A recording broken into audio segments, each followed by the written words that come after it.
Hey everyone, welcome to Talk to Me Tuesday. It's Tuesday, May 8th, 2012, and Quilt Makers 100 Blocks Volume 5 was released today. So you guys make sure you stop by your local quilt store and pick up a copy of Quilt Makers 100 Blocks. Hopefully you can find it in a local shop. If you can't, you can find it in chains like Joann's or Barnes & Noble.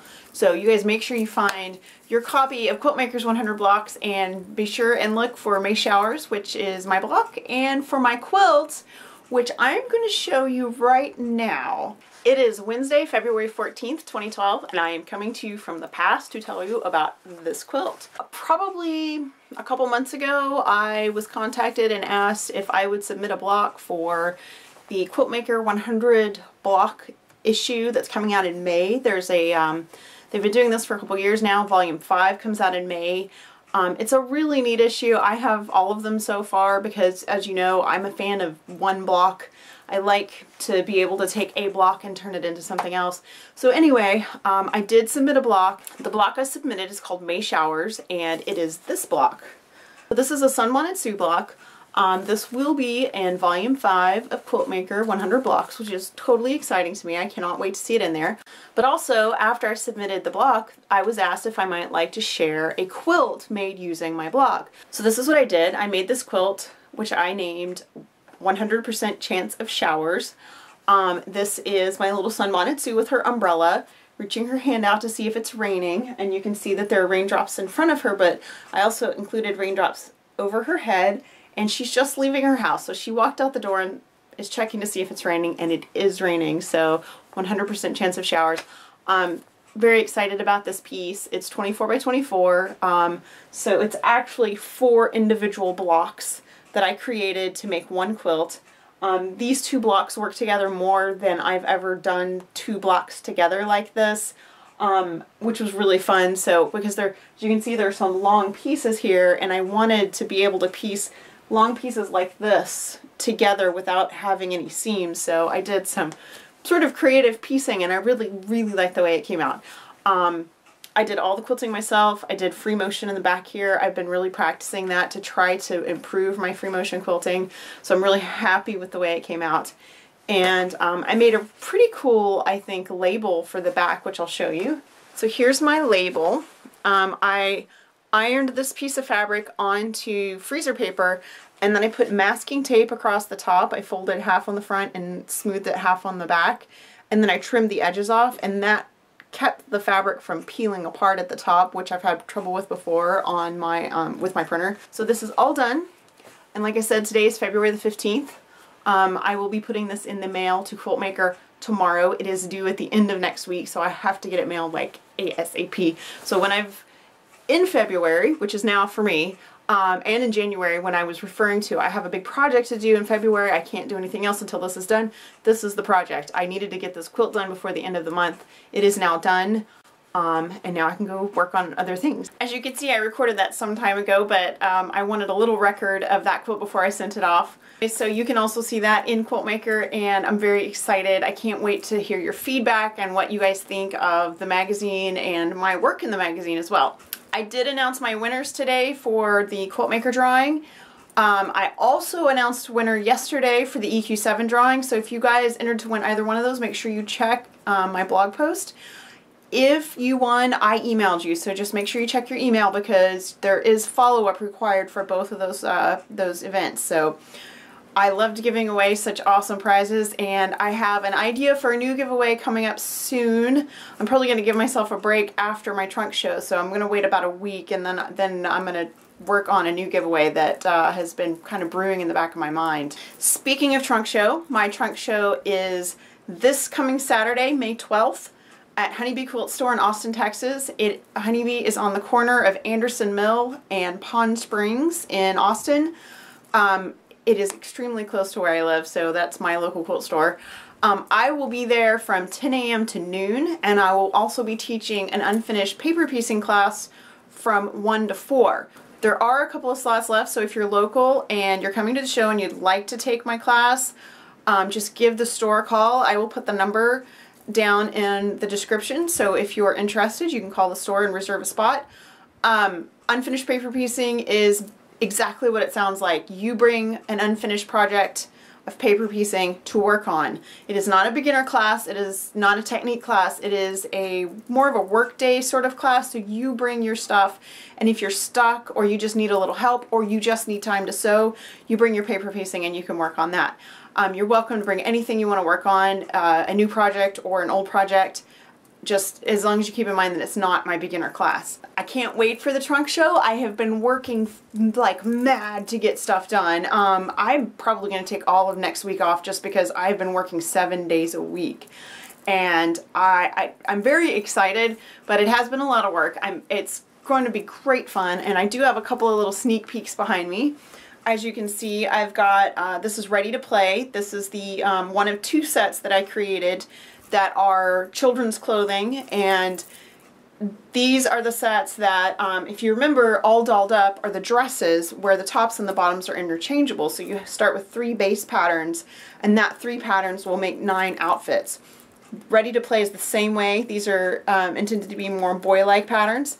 So these are the main 3 patterns here, and below are the variations. So I'm really excited about that. I only have 2 quilts that aren't quilted. I have 1 more set of blocks that are going to be in a quilt. As soon as I finish editing and posting this today, I'm going to piece that quilt together. And then tomorrow I'm going to be quilting like mad so that I have all of my pieces quilted before Saturday, because quilted pieces just look so much better than unfinished tops. So I'm going to have those all done and ready for you guys to see on Saturday. On this side, you can see that I've combined Holly Jolly, which is one of my most popular pattern sets, and Classic Film. So Holly Jolly are these Christmas blocks here, and then Classic Film is the layout. So I combined those 2 patterns together and created this one holiday wall hanging. I wanted to show you guys how I prepare my wall hangings for hanging. I like to put a little triangle here. These are actually squares that I folded in half. So I stitch these in when I'm stitching the binding on, and that's the only stitching I have to do. And then you put a little dowel rod right here, and that's how you hang your wall hanging. Another little thing that I've been doing on my smaller pieces is the same thing but with a bigger square on the bottom, and then this becomes my label. So this is not even, like, there's no hand stitching here. So once you sew your binding on, your hangers and your labels totally stitched in, and you don't have to do any more hand stitching.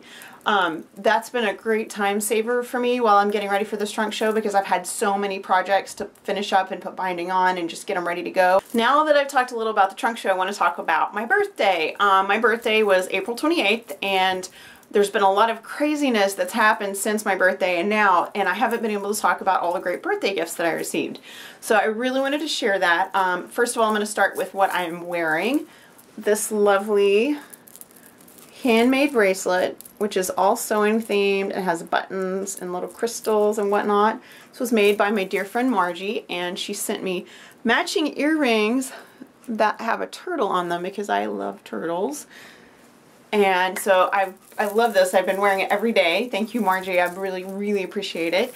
I love having things that my friends send me that are thoughtful and handmade that remind me of them. Also, from one of my regular blog readers, from Carol, I received these beautiful batiks. These are Hoffman batiks that were created for the Springtime in the Rockies 2011 Shop Hop. I think I got that right.